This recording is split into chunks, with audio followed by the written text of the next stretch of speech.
Someone asked me once kindly how I'd gotten through a particular stretch of my life.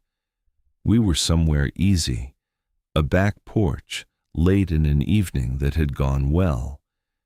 And she asked it the way good people ask, openly, with real warmth, actually wanting to know.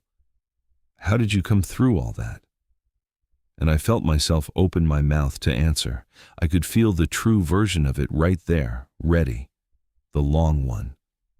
And in that half second, I chose the short one instead. I said something like, it was a hard few years. And then I did the thing I've done 100 times. I turned it back toward her and let the moment move on. Maybe you know this too. Maybe you're the one who gives the short version, who has come through things you almost never speak of, and hands people 4 words when they ask. Or maybe you love someone like that. Someone who went quiet about the hardest parts of their life, and you've always felt a little shut out by it, like there was a room in them you were never let into. I'm Daniel. And I want to tell you what's really in that silence, because I'm one of the quiet ones, and I can only tell it honestly from the inside. She never knew there'd been a longer answer. That's the part I keep coming back to, that she asked with an open hand, and I gave her 4 words and a change of subject, and I did it on purpose. And I'm still not sure I was wrong to. Let me say first what the quiet is not. Everyone has a word for people who don't talk about what they came through, and the word is usually strong. He's so strong. She never complains. They carry it so well. I understand why people reach for that word, but I don't think it's the right one, and I've had a long time to think about it, because strength implies a choice. It implies you were handed 2 doors, fall apart or hold together, and you were strong enough to choose the second one. That's the story in the word, that you had the option to collapse and you nobly declined it. That is not how it was. Not for me, and I suspect not for you. There was no door marked fall apart. Or if there was, it was locked, because there were things that needed doing and no one else to do them, or a morning that came whether you were ready or not, and you got up into it because the alternative wasn't actually available. You didn't choose not to collapse, you simply couldn't afford to, and so you didn't.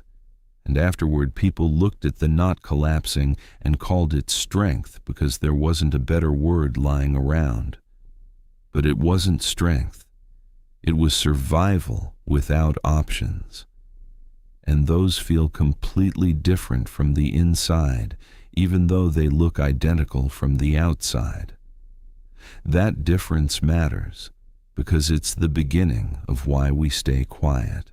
Here's the first reason, and it's the one I understand best. To say it out loud is to hand it to someone. When somebody asks how you came through a hard thing and you give them the true answer, the long one, you're not just telling them. You're placing something in their hands, something heavy.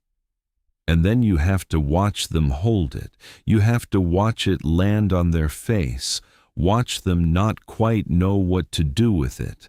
Watch them reach for something to say and come up short, because there usually isn't anything to say. And a lot of us decided somewhere along the way that we didn't want to do that to people, especially the ones we love. The kind woman on the porch didn't ask so that she could be handed a weight. She asked to be close to me, and I made a judgment in that half second that the true answer would cost her more than it would give either of us. That judgment might have been wrong.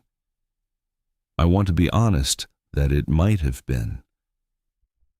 But it wasn't coldness. It was the opposite. It was me deciding not to set something heavy in the open hands of someone who'd only meant to be kind. And I'll tell you where that judgment costs me the most, because it isn't with strangers on porches. A few years back, one of the people closest to me, someone with every right to the long version, someone who'd have wanted it, asked me about a certain year. Not idly. They'd sensed there was more, and they'd worked up to asking, and I could see that the asking had cost them something too, and I gave them the 4 words anyway. It was a hard time.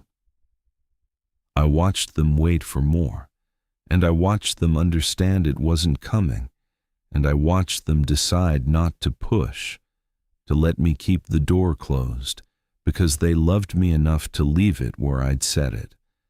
That one I think about. Because the stranger on the porch, that was easy arithmetic. But this was someone who'd have carried it well, who'd earned it, who was reaching for me on purpose. And I still couldn't do it. The habit was older and stronger than the wanting to. That's the thing about the quiet. By a certain age, it isn't a decision you make anymore. It's just who answers when someone knocks. Here's the second reason, and it's quieter than the first. Some things don't survive being spoken.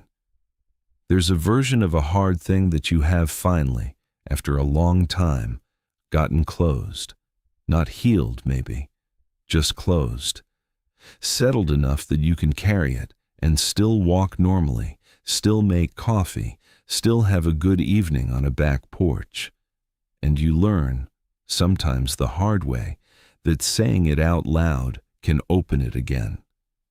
That putting it into words reaches back in and disturbs the thing you spent years getting to lie still. The telling costs you the very quiet you worked so hard to build around it. So you don't tell it. Not because you're hiding, and not because you're ashamed. Because you've made a kind of peace with it that only holds as long as it stays unspoken, and you're not willing to trade that peace for someone else's understanding, even someone you love, even when they're asking with an open hand. That's a real cost, and I'll come back to it. But in the moment, the math is simple. Speaking it reopens it. Silence keeps it closed. And you have already done the hard work of getting it closed once. And here's the last reason, which took me longest to find. At some point, you stopped believing the point of hard things is to talk about them. There's an idea out there, a common one and a kind one, and I don't want to be dismissive of it, that carrying something in silence is unhealthy. That the healthy thing is to speak it, share it, let it out. And for some things, with some people, I think that's true. But there's another thing that happens to people who've come through a lot, and it's this. You come to understand that some things you don't get through by talking about. You get through them by getting up the next morning. And the next one. Quietly. Without narrating it. Without an audience, one ordinary morning at a time until enough of them have stacked up that you're somewhere else. And when that's how you actually survived, in silence, by daily attrition, with no one watching, you stop expecting the story to have a spoken version. The surviving wasn't made of words. Why would the telling be? The people who truly understand that already know it because they did it too. And you can feel them recognize you without a word being exchanged. And the people who haven't been through it can't really be made to understand it, no matter how well you tell it. So the telling has nowhere to go. It has no destination. And a thing with no destination, you eventually stop sending. So here's where I've landed, and I won't tie it up neatly, because it doesn't. The quiet is not modesty, and it is not strength. It's that some things can't be set down in front of others without cost to them, or cost to the fragile quiet you built around the thing. And so the people who came through the most often say the least, and the saying least gets read as strength by everyone, including them. But I have to tell you the other half, or I'd be lying to you. The silence protects you, and it costs you the thing you might want most, because the people who love you cannot fully know you through it.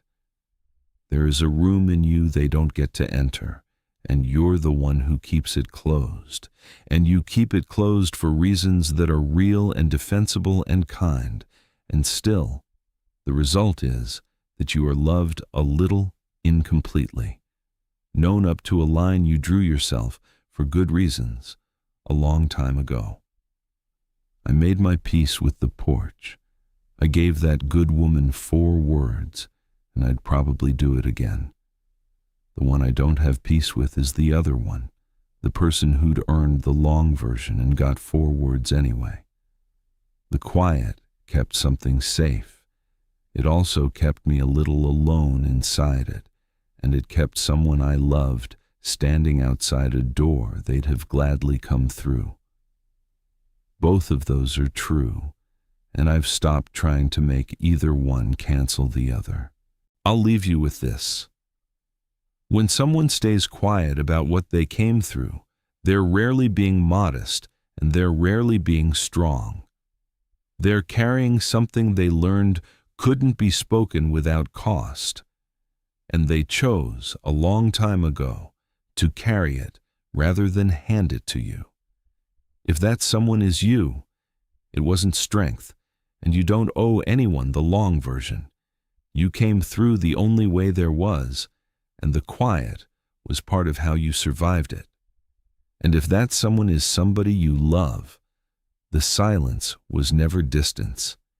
It was them protecting you from a weight and protecting a peace that only holds when it stays still. You weren't being kept out. You were being spared. Tell me in the comments, are you the one who stays quiet or the one who loves someone who does? I'd like to know. I think both of you found your way here tonight, and if you want to sit with me again, subscribe.